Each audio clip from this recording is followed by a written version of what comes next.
снимать. Ну смотри, как прикольно. Русь, ну я же попросила не снимать. Смотри, какая... Ой, это вообще просто прекрасно. Пройдись, котик.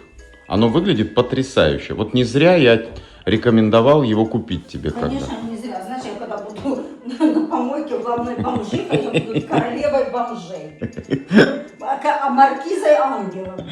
Зайка, ты знаешь, этот рилс, по-моему, уже имеет свое название. Королева бомжей. Ну, покрутись. Пусть все увидят воланчики, фестончики. О, класс. Так, хорошо, Русь, подожди, мне нужно, знаешь, что надеть косынку. Потому что я волосы не буду. Видишь, алый? Olive Oil, да, она крутая. У меня наконец-то появился ее персонаж в куклах. Так, девочки, берем в руки розы Люксембург.